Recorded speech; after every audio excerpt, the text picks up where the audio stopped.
আসসালামু আলাইকুম everyone, welcome to Rabia's recipe world.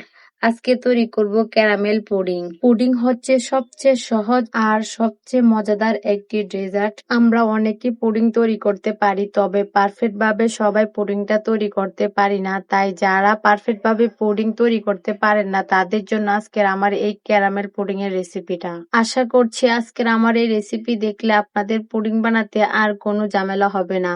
চলুন আর কথা না বাড়িয়ে মূল রেসিপিটা দেখে আসা যাক। আজকের পুডিং এর জন্য প্রথমে আমরা ক্যারামেলটা তৈরি করে নিব। আমি এখানে ক্যারামেলটা তৈরি করার জন্য 1/3 কাপ চিনি নিয়েছি। এখন চুলাটাকে ধরিয়ে কিছুক্ষণ অপেক্ষা করব চিনিটা গলে যাওয়ার আগ পর্যন্ত। যখন চিনিটা গলা শুরু করবে তখন স্প্যাচুলা দিয়ে চিনিটাকে নেড়ে ছেড়ে পুরোপুরি ক্যারামেল করে নিতে হবে। ক্যারামেলটা করার সময় চুলার আঁচটাকে কোনোভাবে পুরোপুরি বাড়িয়ে দেওয়া যাবে না। চুলার আঁচটাকে লো টু মিডিয়াম রেখে ক্যারামেলটাকে করে নিতে হবে। যদি চুলার আঁচটাকে বাড়িয়ে দেওয়া হয় তাহলে ক্যারামেলটা পুড়ে যাবে, পুডিংটা খেতে তিতো লাগবে। তাই চুলার আঁচটাকে অবশ্যই কমিয়ে তারপর ক্যারামেলটা তৈরি করবেন। আমার ক্যারামেলটা হয়ে গিয়েছে। এখন যে পাত্রে পুডিংটা সেট করব সেই পাত্রে আমি ক্যারামেলটাকে ঢেলে নিচ্ছি। তারপর ক্যারামেলটাকে বাড়ির চারপাশে ছড়িয়ে দিতে হবে।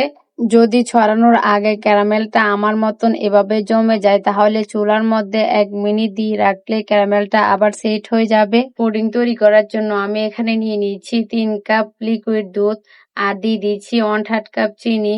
1/3 কাপ চিনিতে খুব বেশি একটা মিষ্টি হবে না, তবে আপনারা যদি মিষ্টি বেশি খেতে চান তাহলে চিনির পরিমাণটাকেও বাড়াতে হবে।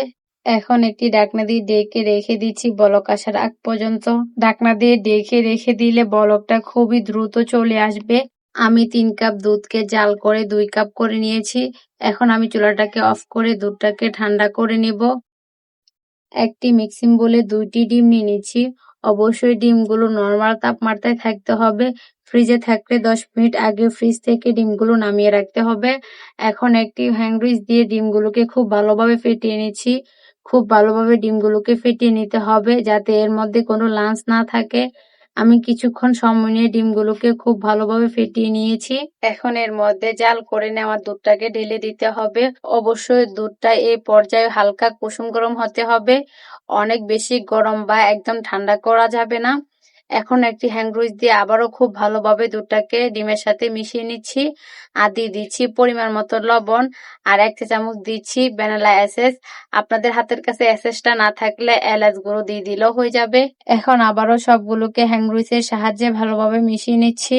মিশিয়ে নেওয়া হয়ে গেলে এগুলোকে ক্যারামেলের মোল্ডে ঢেলে দিতে হবে। অবশ্যই এই পর্যায়ে ছাঁকনি দিয়ে ছেঁকে তারপর দিতে হবে। ছাঁকনি দিয়ে দুধটাকে ছেঁকে নিলে হবে কি পুডিংটা একদম স্মুথ হবে। এর মধ্যে কোনো লাঞ্চ থাকবে না, কারণ ডিমের মধ্যে অনেক লাঞ্চ থাকে, সেগুলো ছাঁকনিতে রয়ে যাবে। আজকের পুডিংটা আমরা চুলার ভাপে তৈরি করব, তাই চুলাতে একটি হাঁড়ি বসিয়ে তার মধ্যে একটি স্ট্যান্ড দিয়ে দিয়েছি। আপনারা চাইলে এখানে কিচেন টাওয়ালও দিতে পারেন। এখন এর মধ্যে 1 কাপ পানি দিয়ে দিচ্ছি। তারপর মোলটাকে খুব সুন্দরভাবে বসিয়ে দিচ্ছি। এখন ঢাকনা দিয়ে ঢেকে ঢাকনার ছিদ্রটাকে অফ করে দিতে হবে। এ পর্যায়ে চুলার আঁচটাকে লোতে রেখে 30 মিনিট রান্না করে নিতে হবে। ফিরে আসলাম 30 মিনিট পর। এখন ঢাকনাটা খুলে পুডিংটাকে চেক করে নিব। আমি একটি টুথপিকের সাহায্যে পুডিংটাকে চেক করে নিচ্ছি। যদি টুথপিকটা ক্লিয়ার বের হয় তাহলে বুঝতে হবে পুডিংটা হয়ে গিয়েছে। এখন আমি পুডিংটাকে নামিয়ে নর্মাল ফ্রিজে রেখে দিয়েছিলাম 2 ঘন্টার জন্য।